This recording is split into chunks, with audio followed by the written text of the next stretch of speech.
dans la presse avec Hélène Frade, bien sûr. Bonjour Hélène. Bonjour Damien. À la une d'abord, l'échec en Italie de ce référendum qui proposait de faciliter les naturalisations, d'abroger aussi des mesures de libéralisation du marché du travail. Échec donc, faute de participation. Oui, 35 millions d'électeurs sont restés chez eux, 15 millions se sont déplacés. Pour Il Fatto Quotidiano, peu d'Italiens ont voté, donc tout le monde a gagné. Comment, me demanderez-vous? D'après le quotidien italien, les opposants à ce référendum, c'est-à-dire la chef du Conseil, Giorgia Meloni et ses alliés, comme ses partisans, l'opposition de gauche et plusieurs syndicats assurent sortir renforcée de ce scrutin.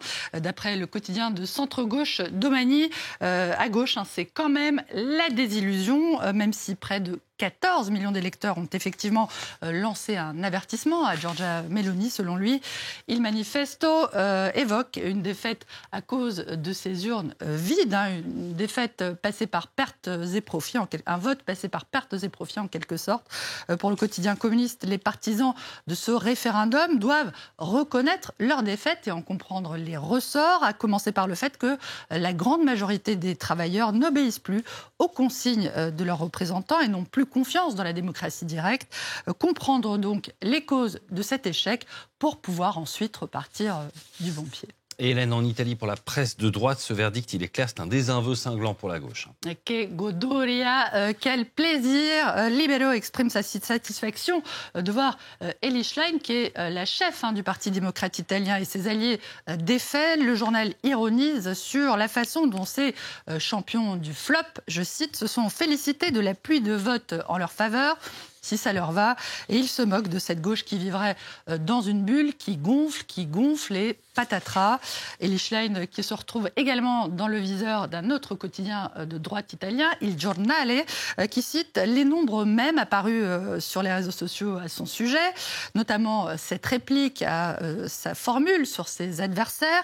Ils ne nous ont pas vus venir, avait-elle déclaré. Oui, aux urnes ont répliqué ses adversaires. C'est facile. Un échec. Donc c'est aussi féliciter le vice-premier ministre d'extrême droite, Matteo Salvini, qui a déclaré hier que la citoyenneté n'est pas un cadeau. Le chef de la Ligue, qui était hier au rassemblement du Rassemblement national à Montargis, dans le Loiret, où le parti de Marine Le Pen avait invité ses amis européens pour célébrer l'anniversaire de sa percée aux européennes l'année dernière.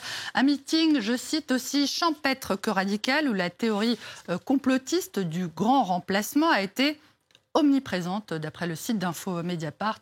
Le Monde observe que c'est toutefois l'Union européenne qui a été la première, l'objet de l'ire du RN et de ses amis et de ses alliés qui l'ont agonie d'injures, je cite.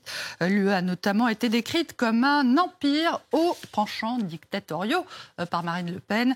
Le Monde rappelle que c'est pourtant l'UE qui a financé ce grand raout européen des patriotes, dont le RN est membre et qui dispose d'une allocation de près de 5,5 millions d'euros pour cette année 2025.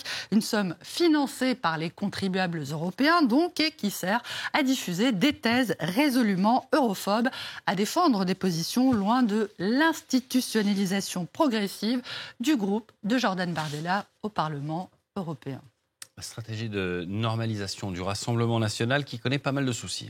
C'est le sujet du dossier de Libération consacré à ces responsables du RN dont les propos racistes, antisémites et complotistes sont en contradiction avec la volonté de Marine Le Pen de dédiaboliser son parti.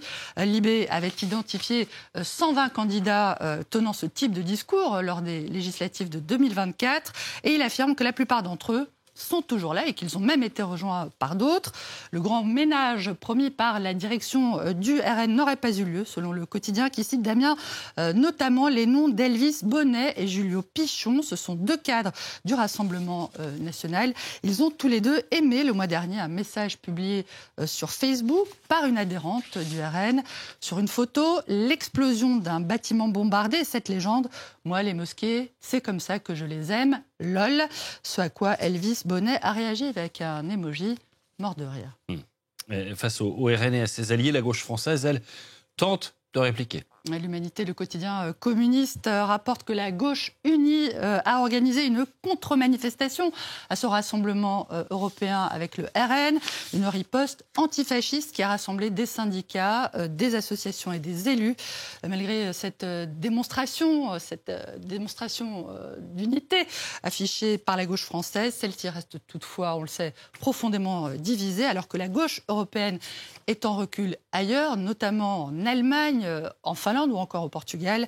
L'opinion va jusqu'à évoquer, vous le voyez, le grand marasme du socialisme européen attribué, je cite, à une sclérose idéologique et en particulier à son supposé manque de doctrine claire sur les flux migratoires, l'immigration. Fin de citation. Hélène, de la bataille des idées à la guerre des tondeuses à gazon. En France, les litiges liés à la tonte des pelouses seraient en augmentation. Oui, c'est ce que soutient The Times, qui ne manque jamais, il faut le dire, une occasion de se moquer des mœurs françaises. Le quotidien conservateur britannique assure en effet que les conflits de voisinage autour des pelouses sont de plus en plus fréquents ici en France. La guerre des tondeuses, opposant d'un côté les jardiniers du dimanche, qui souhaitent tondre leur gazon comme bon leur semble, à leurs voisins, davantage préoccupés par la paix, le silence et même par le fait qu'il faut permettre à la nature de s'épanouir, qui pousserait de plus en plus de municipalités à prendre des arrêtés qui limitent les heures de tonte des pelouses. Je ne vous demande pas comment vous préférez le gazon, Damien.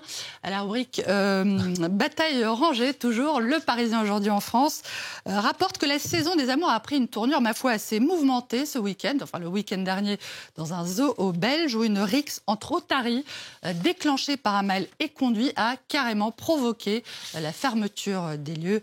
Allez, les otaries, faites l'amour. Pas la guerre. Merci beaucoup, Hélène. Allez, un reportage qui concerne notamment les otaries, mais aussi nous, les humains. On va